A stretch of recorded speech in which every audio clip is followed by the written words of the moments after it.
네, 와다나베 미카 교수님 모셨습니다. 어서 오십시오. 안녕하세요. 와다나베 미카 교수는 남편분이 한국분이고 한국에서 오래 사셔서 한국말을 잘하셔서 일본 인이지만 한국에 대해서 너무 잘하시는 분이라서 모셨는데요.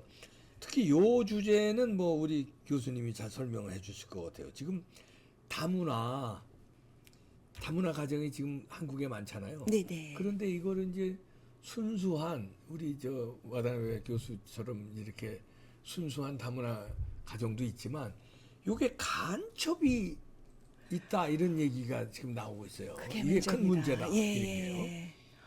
저도 그 당시 그러니까 2004년, 5년 정도로 다문화 정책이 본격화가 되면서 저도 본의 아니게 다문화 가정으로 분류가 됐습니다. 아유, 그렇죠. 다문화 가정이죠. 근데 저는 다문화라는 말을 안 좋아했어요. 좋아하는데. 그 당시부터 안 좋아했습니다. 예. 뭐 이제 왜냐면- 한국분하고 마찬가지인데. 그러니까 왜냐면은 그게 수단이지 않습니까? 네. 뭐 페미니즘이라든가 뭐 소수자 그런 그 사회주의 정책을 펼치는 하나의 수단 그 유럽에서 그거를 그 하다가 망하지 않았습니까? 예. 이슬람이 너무 많이 들어와서 맞아요. 그 자국민들이 엄청난 피해를 입은 그런 맞아요. 결과가 나서 완전히 본망한 정책을 한국에서는 네. 그거를 보고서도 따라서 했었고 근데 네. 그때는 아직 2000년대 초반이었으니까 한참 PC주의가 막 이렇게 주류였던 그 시절입니다. 네. 그래서 뭐 그런 정부의 그 지침에 따라서 다문화 정책이 펼쳐지고 뭐 여성가족부, 법무부 그 여러 부서에서 그리고 지방 자치체마다 그런 다문화 가정들을 이렇게 그 온전을 베풀고 그 한국에 적응하기 쉽게끔 취지는 엄청 좋은 취지인데 네. 그런 그 취지로 저도 그런 일원으로 여러 직책도 받게 되고 이렇게 현장 사정을 네. 알게 됐습니다. 그리고 2007년도던가 2008년 2007년도부터인가 KBS 러브 인 아시아라는 프로가 네. 있었는데 거기에 저도 패널로 그러니까 처음에는 그러시구나. 일본으로 이렇게 네. 출연하다가 여러 나라 분들하고 그 같이 단체를 만들었습니다. 네. 물방울 나눔회라는 단체였는데 거기서 이자스민 의원이 국회의원이 이자스민, 나왔는데 그 단체입니다. 그러니까 제가 예. 회장으로 있고 사무총장으로 이자스민 씨가 예, 사무총장으로 이자스민, 있었고, 근데 그 배경에 여성 단체가 있었고 어떤 목적을 가지고 이거는 뭐 지금이니까 이야기해도 될 것 같습니다. 이제는 말할 수 있습니다. 예. 네. 그 여성 정치 연구소, 여성 정치 연구소라는 여성정치. 네. 역사도 오래됐고 그 굉장히 중립적인 단체라고 돼 있지만 사실은 대부분 여성 단체가 그러지 여성 않습니까? 단체가 대부분 좌파예요. 네. 그 이슈로 페미니즘은 공산주의의 하나의 형태니까 그러니까, 페미니즘 정책, 그러니까 약자 소수자를 보호한다는 명분으로 명분. 네. 이렇게 그 가정 이렇게 붕괴하고 부모 예. 그 오랜 전통을 막 이렇게 파괴하는 거죠. 파괴하고 사회주의 정책을 펼치는 게 그리고 득천 전당 더불어민주당 또는 뭐 민노당, 뭐 진보당 이런 식으로. 예. 정의당 뭐 그 당시는 뭐 그런 이슈로 뭐 정치적인 이권을 챙기려고 하는 이권 카르텔이죠. 맞아요. 이권 카르텔이에요. 예. 그리고 자기 사리사욕으로 그렇게 막 이렇게 뭐 한차리 하고 싶은 그런 그 기생 여자들이 많이 모여 있는 그런 것이지 맞아요. 않습니까? 예, 예. 근데 그거는 저도 그 속에서 굉장히 이상했습니다. 처음부터. 그래가지고 다문화 가정 국회의원 만들기 프로젝트라는 게 있었어요. 와, 다문화 가정 국회. 그래가지고 그 교육 과정을 만들었어요. 어. 한 몇 개월 동안. 그래가지고 이렇게 해서 그런 단체를 만드는 방법, 등록하는 방법, 사단법인 만드는 방법, 이래가지고 이렇게 공적 그 활동을 해나가는 그런 거를 다 이렇게 지도해 줍니다. 그러면서 거기에 난점된 게 자스민 씨였죠. 아, 그래서 이자스민 씨가 당첨돼서 그러니까 그 당시는 그때 박근혜 국회의원이 정부가 사회 통합이라고 해서 됐죠. 많은 간접들까지 이렇게 너무 품어주셨습니다. 사실은. 아, 맞아. 그래가지고 그런 어마어마한 예상이 그런 쪽으로 갔을 거라고 생각을 하는데요. 그런데 사실은 다문화 가정이라고 하지만은 인구가 중국 출신의 조선족 분들이 어마어마하게 많은 겁니다. 맞죠. 예. 그래가지고 저도 직접 만나보면 정말 착한 분들이고 좋은 분들이고 보수적인 분도 있어요. 사실은 개인적으로는 있습니다. 그리고 공산주의가 싫어서 한국에 오신 분도 있고 있지만은 그 중공은 그 목적이 그렇지 않다는 거죠. 그렇지. 그러니까 소수의 간접을 숨겨놓고 이런 하이브리드 전쟁을 하려고 하는 거 아닙니까? 그렇죠. 인해 인해 전쟁으로 이렇게 전쟁입니다. 이거는 사실은 전쟁이죠. 전쟁 그래가지고 뭐 여론 조작 그러면서 제가 아는 분들도 그때는 천년견짜리인가요? 그 영화 있지 않습니까? 예. 청년 경찰 영화 있어요. 대림동 저기 조선족 깜빼를 테이마로 하는 그거는 아니다 차별이다 그러면서 어마어마하게 반대했었잖아요. 예. 근데 그런 것도 그 몇 년도죠? 근데 그런 훈련을요 계속 뭐 겪어오신 분들이에요. 그러니까 단체 활동하는 법, 그 예산 받는 법, 시민단체에서 어떻게 단결해서 어떤 집회에 나가는 법, 활동하는 법, 그 농원하는 법. 이제 정치 단체가 됐네 그냥 다. 그리고서 나라 돈을 빼서 네네. 그거 가지고서 이제 자기들의 네. 정치적 이익을 위한 카르텔이. 근데 대부분은 순진한 분들이에요. 모르고 그냥 하는 겁니다. 잘 먹고 잘 살고 싶어서 그냥 뭔가 있을 것 같아서 그냥 따라가는 분들이 대부분인데 문제는 그 안에 간첩이. 그 안에 있기 때문에 문제인 그렇죠. 거예요. 그래가지고 정부 기관들이 그런 단체 뭐 아마 수백 개 정도 될 겁니다. 인구가 많잖아요. 그렇죠. 중국 연변적 인구 많으니까. 그래가지고 그런 단체를 지원도 하고 직책도 주고 그리고 공무원도 됐습니다. 공무원도 서울시 공무원도 됐고 그리고 경찰도 있습니다. 왜냐면은 말이 돼야 되거든요. 예. 그러니까 중국어가 필요합니다. 중국어도 필요하고 베트남어도 필요하고 그러니까 인구가 많은 언어는 현장에서 필요하기 때문에 그게 그 언어가 가능한 그런 공무원이 필요한 겁니다.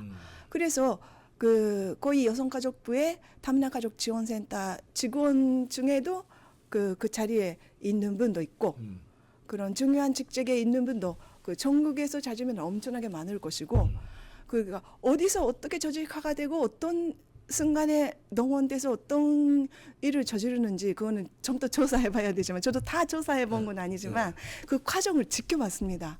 그래서 저는 처음부터 저도 그러니까 그런 단체를 운영하다 보니까 그 당시 그러니까 황교안 총리로 계셨을 때 외국인 정책위원으로 임명을 받아서 활동한 적이 있었는데요. 저는 그 당시부터 그 법무부 정책위원으로도 있었는데 안보가 우선이다. 항상 회의 때는 그 이민정이라든가 그런 부분에 저는 비교적으로 부정적인 편이었어요. 오히려 당사자지만은 왜냐면은 이민이라든가 난민을 받아들일 때 심사가 엄청나게 어렵다고 합니다.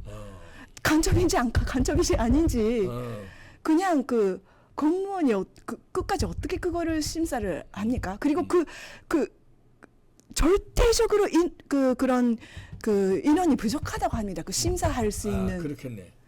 대상자는 많고. 대충 하는 겁니다. 대충 하는구나. 대충 할 수밖에 없는 거예요. 그 간첩이 식별이 안 되지. 그렇게 해서는. 식별이 안 됩니다.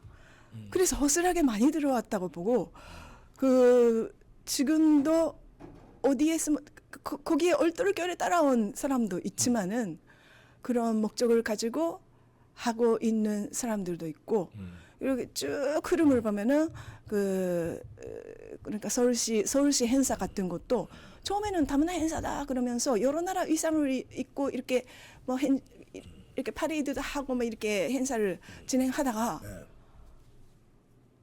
언젠가 중국 의상만 입고 다 중국 국기만 들고 하게 됐어요. 오. 그거를 그 다 예산 지원하고 서울시 예산으로 이렇게 하는 건데 그런 것도 보고 그리고 다 그렇게 접수된 겁니다. 그래가지고 일반적인 그런 다문화 가정들은 바쁘잖아요. 먹고 살기도 바쁘고 그리고 남편도 그 괜찮은 분들이 많습니다. 굉장히 뭐 그 능력 있고 잘 사는 분들은 굳이 그런데 안 가도 돼요. 그럼 선물 준다고 굳이 그런데 안 가도 되고 학교에서 뭐 그 가회를 다문화 가정만 그 뭐 방과후 지도를 한다고 해서 가고 싶지도 않아요. 애들은 그냥 똑같 한국 친구들하고 놀고 싶지 왜 그렇지. 그런데 가서 개인이 시간 낭비하고 싶지 그러니까, 않잖아요. 예, 예. 그래가지고 개인이 그 좀 뭔가 차별이라고 할까 그런 거 받기도 싫잖아요. 그래가지고 아이들은 오히려 나는 다문화 가족 그걸 숨기고 살았어요. 그 정도로 필요 없는 게 너무 많았습니다. 사실은 그냥 그 한국 국민들하고 똑같이 하면 되는 겁니다. 똑같은 그렇지. 조건으로. 예. 똑같은 조건으로 공부 잘하는 애들은 열심히 공부하고 자기 힘으로 좋은 학교 가고 그러면 되는 거고 막 이렇게 화교처럼 막 이렇게 막 서울대 의대에 막 그 가산점 주고 막 그럴 필요가 어디 있겠습니까? 그거는 그렇죠. 목적이 있어서 그렇게 하는 거죠. 가산점이 문제가 많은 거예요. 예. 진짜로 그거 너무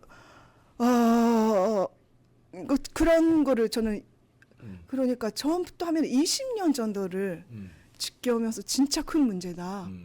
그래서 저도 여가부 정말 없애야 되지 않을까라는 생각을 계속 갖고 있었습니다. 예. 여가부가 그리고 예. 그 여가뿐만 아니라 네. 그 상하의 그런 재단법인도 많잖아요. 네. 그리고 이걸 조금 또 다른 이야기가 됩니다만 조직이 커지면요 기생충들이 막 이렇게 좋아합니다. 그렇지. 커지고 막 이렇게 그런 기생할 수 있는 뜸이 생기면은 일을 안 하고 그냥 돈 편하게 앉아 있다가 편한 자리가 되는 겁니다. 근데 그런 거 다 없애야 된다고 생각하면 이참에. 지금 저기 정부 조직이라는 게 뭐 지금 국정원도 기능하지 않고 있고 그 감사원도 기능하지 않고 있고 모든 그런 입법 카르텔 네. 뭐 사법 카르텔 네. 그런 그 행정 카르텔 맞아요. 다 그런 모든 정부 기관들이 너무 완전히 반국가 세력에 접수가 됐으니까 그 이참에 다 없앴으면 좋겠습니다. 그리고 진짜 다 민영화했으면 좋겠습니다. 아, 그러네. 예. 야. 미국처럼 미국도 민변돼 있고 민변돼 있고 그 교회가 그런 역할을 그런 일을 많이 복지를 그 스스로 아니, 그런 역할을 교회가 하지 그런 않습니까? 역할을 하죠. 예. 그 한국도 교회가 많으니까 교회가 그런 그 행정의 역할 복지 분야는 사는 그 논내에서 복지는 그런 진짜 필요한 일은 그렇게 해결을 하는 방향으로 그렇지. 국가 돈으로 그런 단체를 만들어서 나가니까 여기 간첩들이 숨어 들어와서 그 예산을 전용해서 정치적으로 이용하고 이걸 잠식당하고 있으니까 네네네. 예산은 예산대로 다 쓰고 간첩은 양성하는 거나 마찬가지예요. 그런 다문화 문제, 중국 간첩 문제, 중국 스파이 문제가 뭐 엊그제니 아니라 오랜 세월을 통해서 이렇게 차근차근 계획적으로 단계를 걸쳐서 지금에 이르렀다고 봅니다. 그래서 저도 이제 이번 사태는 단기적으로 해결해야 되지만 장기전이 또 남아 있지 않습니까? 장기적으로는 없애야지. 장기전은 한꺼번에 다 없앨 수가 없는 게 그러니까 윤 대통령이 복귀하신다고 해도 실무자들은 아직 그런 오래된 그 관념으로 남아 있는 분들이 많고 이미 국힘당도 거의 국힘당은 뭐 제대로 뭐 일을 못 하니까. 그리고 전당뿐만 아니라 모든 정부 기관도 저는 뭐 정말 심각하다고 생각합니다.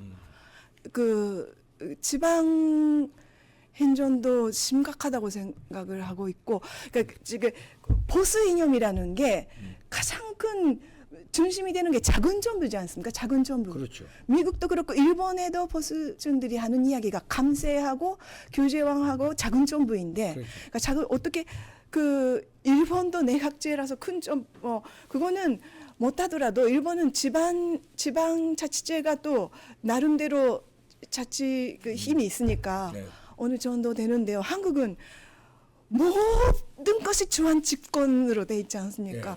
그래서 그만큼 부패가 심할 수밖에 없는 것 같아요. 그래서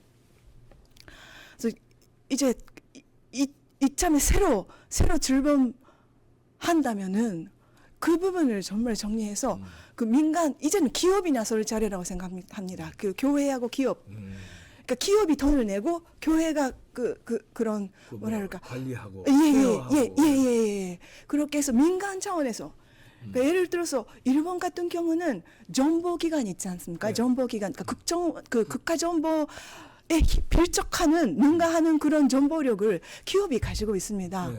기업마다 그 대기업이 있죠. 상하에 그런 조직이 있고 거기서 엄청난 인재들이 아주 튼튼한 그런 교육 그런 인재들이 그런 정보팀에서 활동하고 굉장히 국가 발전에 도움이 되는 그 기계 공헌할 수 있는 그런 부분을 대기업이 하고 있습니다. 그래서 한국에서도 정말 신세계라든가 롯데라든가 그런 포스코라든가 그런 아주 훌륭한 기업이 있지 않습니까? 그런 상하에 그 정보기관을 만들어 가지고 국정원이 지금 완전 괴멸됐으니까 거기를 다시 재건하기가 정말 오래 걸릴 것 같습니다. 지금 혼장원인가 누구인가요? 거짓말쟁이 아주 흉악한 놈이 있지 않습니까? 예, 홍장원. 홍장원 1차장이 예. 최수연 대표님 이야기로서는 그런 놈이 막 전병이 있다고 하셨네요. 그러니까 국정원에 그러면 국정원 제공하기가 뭐 100년 걸리는 게 아닌가요?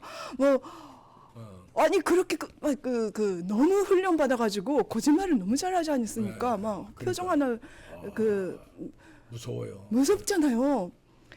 그럴 바에는 정말 민간 기업 상하에 정보기관을 만들어서 작정까지는 무리라고 하더라도 그 정보 분야는 우수한 인재들이 많지 않습니까? 지금 네. 이건상 지금 뭐 미국 아이비리그에서 막 엄청난 그 교육을 받아 와도 원하는 직장이 없어서 그냥 집에 있는 정말 아주 엘리트들. 초엘리트 인재들이 어마어마하게 많이 기다리고 있지 않습니까? 그러니까 그런 분들을 제대로 보수를 주면서 그런 특성부에 전사 시키게끔 하면 그래요. 어떨까? 좋네요. 네네네. 장기적인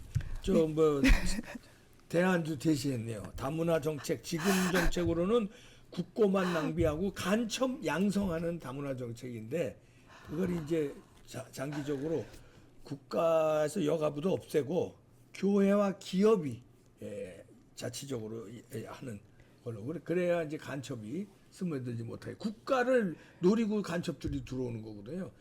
기업과 교회는 거기서 자정 노력이 있을 수 있으니까. 그리고 그동안 오랜 세월을 공금을 헤쳐 먹었던 그런 기생충들은 전 정말 용서가 안 됩니다. 그래서 회수를 받아야 돼요. 끝까지. 예. 끝까지 잘해서 그걸 갚아야 됩니다. 예. 회수 받아야 돼요. 회수해야 됩니다. 간첩들한테 돈 나간 거 국가 돈이 막 줄줄줄 새고 있습니다. 그래가지고 정말 좋은 일에 써야 될 거라고 그러니까요. 생각합니다. 네. 와다나베 미카 교수였습니다. 감사합니다. 감사합니다.